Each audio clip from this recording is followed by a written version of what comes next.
Consultant on Business and Economic Development for Labour, Cooperative and Nonprofit Groups. Ladies and gentlemen, please help me welcome the BC Minister of Social Development and Poverty Reduction, Mr. Shane Simpson.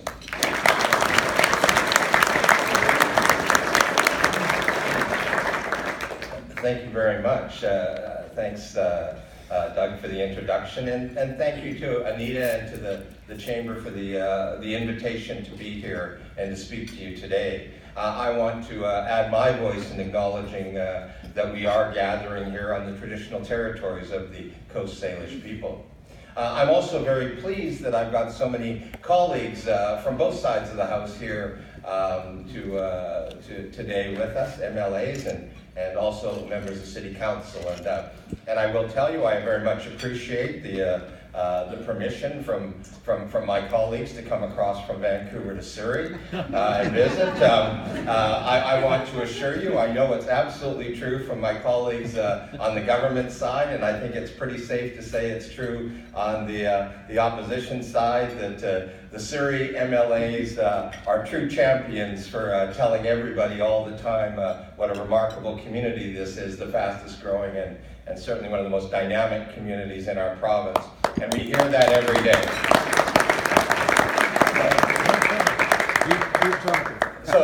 So thanks for letting me into town.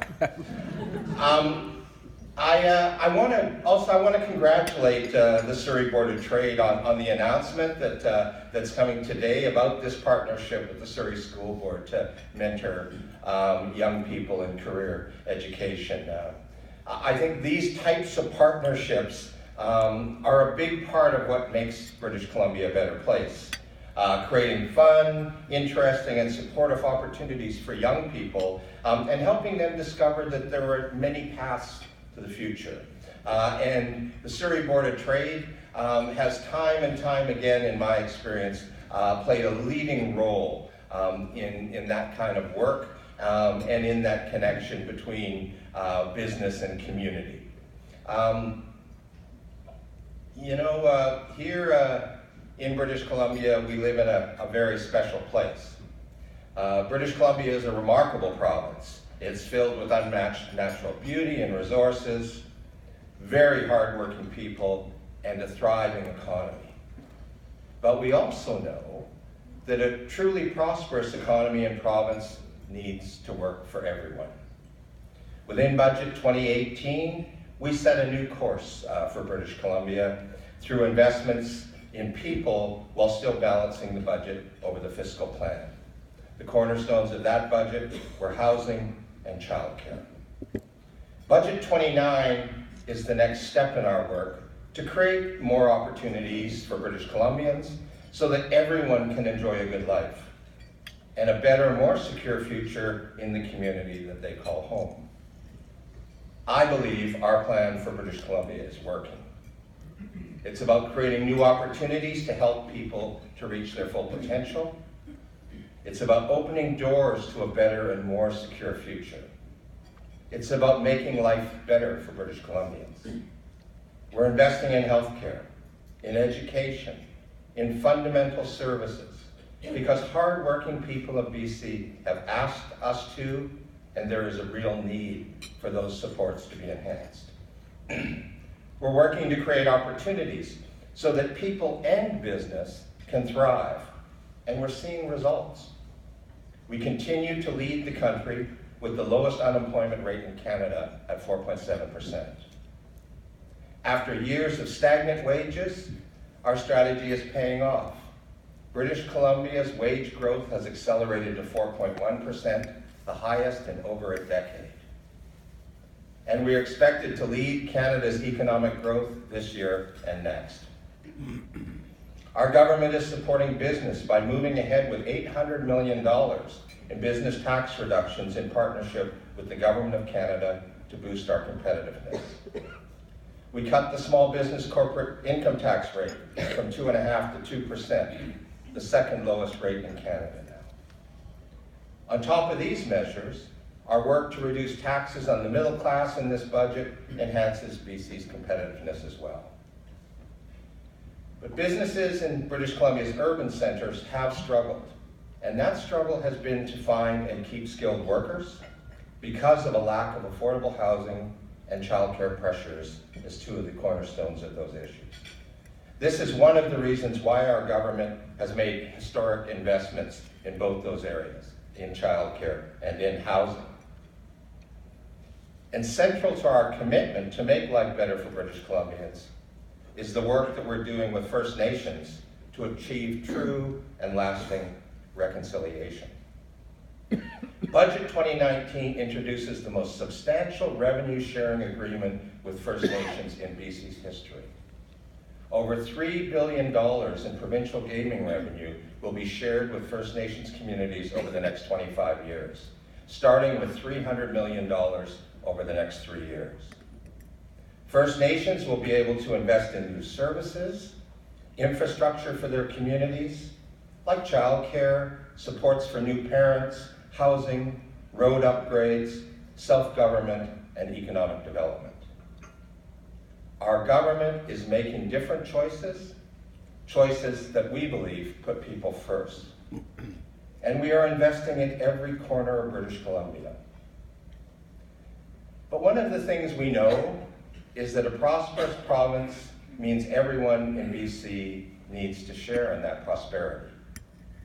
And we know we have a lot of work to do to fix the challenges that have been left to us.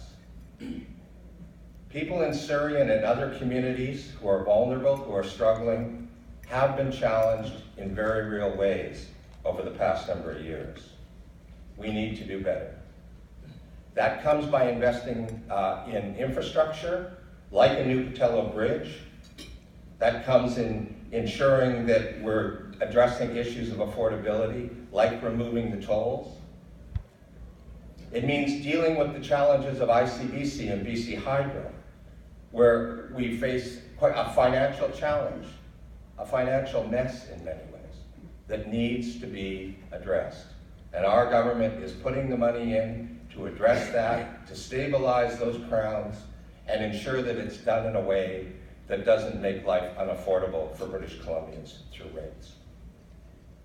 We also know that we need to address the issues of real estate speculation that triggered the housing crisis in many of our urban communities. We're doing that work. It's a slow process, but we're making progress. These problems that we face, we know won't be fixed overnight, but our government is committed to putting BC back on track. We're taking bold steps to address housing affordability by building affordable homes, cooling speculative demand, and making renting more stable and more secure. We're doing that because we know that it's essential if we're going to have a strong economy, if we're going to have strong communities. We started this here with the 2,000 modular housing units for people facing homelessness. You've seen the impact here in Surrey, maybe in a more compelling and dramatic way than almost any community in this province. You'll all remember what 135A used to look like. Now, through those modular units, through the work of our government, the work of the City of Surrey as a strong partner, and community organizations, all of those people have been housed and they are getting the supports they need to improve their lives. Change can be made, and 135A is a great example of how that can be done by all of us working together.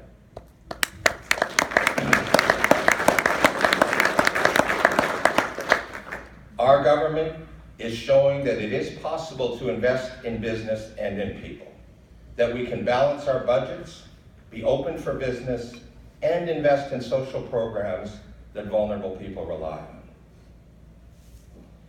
This was our third budget. We had 2 full budgets and the first mini budget, and every one of them has been designed to build on the one before. Each clearly demonstrates our priorities for a sustainable economy, improved services, and affordability. And each one is helping to build BC's first poverty reduction strategy. Work on that strategy began almost as soon as we formed government. We launched a province-wide consultation speaking to more than 8,500 people across British Columbia, more than half of those people with lived experience. That consultation was guided by an advisory forum, and I'm pleased there are members of that forum here in the room today. And as Anita noted, business was represented at that forum by a representative from the Surrey Board of Trade. This past fall, we took historic action and passed the Poverty Reduction Act in the legislature. We legislated targets and timelines, committing us to reduce overall poverty by 25% and child poverty by 50% over the next 5 years. And in the next few weeks, we will release the details of the strategy that is based on 4 pillars: affordability, opportunity, social inclusion, and reconciliation. It is a roadmap to lift people up and help break the cycle that keeps people trapped in those circumstances. BC is the only province in Canada that does not have a dedicated strategy for long-term poverty reduction. And I believe that that is part of the result of us having the second highest poverty rates in the country. The 2016 StatsCan numbers, which are the numbers that we've used to develop this legislation, showed that we have over 557,000 people living in poverty today in British Columbia. For a province as wealthy and prosperous as BC, these numbers are much too high, and we don't believe they have to be that high. We believe they can be brought down. What we know about poverty as well is we know that poverty reduction starts with a home. During the consultation, we spoke with individuals, local governments, community organizations, Indigenous people, and business and labor groups across British Columbia. And everywhere we went, in every community, the primary concern was the lack of safe, affordable housing. If you don't have your basic needs met, if you don't have a home to go to at the end of the day, where you can close the door, feel safe, and take care of yourself and your family, it's almost impossible to put together all of those other pieces, like health, like education, like employment, that you need to be successful. That's why we made housing a priority early on in our mandate, a historic investment of $7 billion over 10 years to deliver 114,000 units. And we have made major progress on this. We are building affordable homes for families and seniors, campus housing for students, safe places for women leaving violent relationships, and for the first time for any province in Canada, we are building housing on First Nations reserves. Right now, thousands of homes are being built in every corner of this province, and thousands more are on the way, and that is an essential piece of addressing these issues for people who are vulnerable and need support. There are a lot of reasons why we should be working to reduce poverty. Because it's the right thing to do. Because we all care about our neighbors, and because we care about what kind of world we want to leave for our children. And then there are, of course, the costs of poverty. Alleviating poverty to save money is a familiar argument.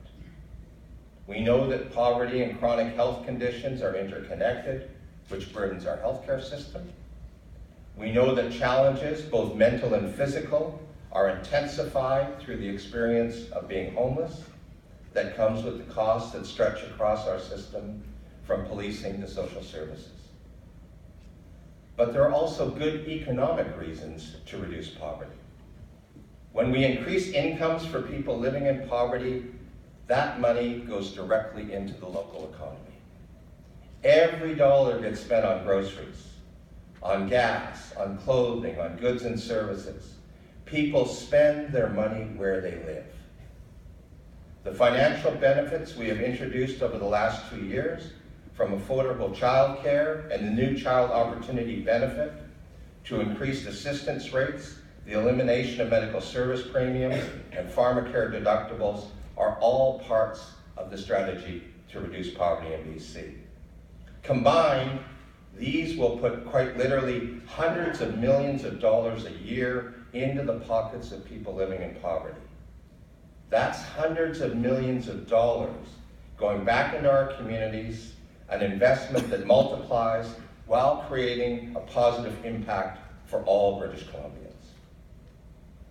Investing in poverty reduction isn't an expense. It's not just about savings. It's about opportunity. It's about breaking the cycle of poverty. It's about lifting people up. When we create these opportunities, we all benefit, and we all need to be part of this solution. In her budget speech, Finance Minister James spoke about taking care of one another. That value is at the core of poverty reduction. We all know in this room that none of us gets anywhere alone. We borrow other people's money to build a business or buy a home. We rely on each other for networking and connections. We look to our neighbors, our friends, and our families when we need help. We succeed through the support of others. While poverty reduction includes some financial supports, it is more than simply a string of investments. It's how we tie them together. It's how we create opportunities for people to succeed in life. The challenge of poverty is a societal challenge. It's not something that government can address alone. The Surrey Board of Trade has been a leader in this space. You were a partner in Surrey's early poverty reduction efforts, and you have supported the work we are doing on BC's first poverty reduction strategy. And as business leaders, you've demonstrated a keen understanding of balancing business interests with the needs of the community. And I want to thank the Surrey Board of Trade for that commitment and for demonstrating that leadership at a local level that I would love to see in every community around this province with chambers and boards. It deserves all of our respect and thanks.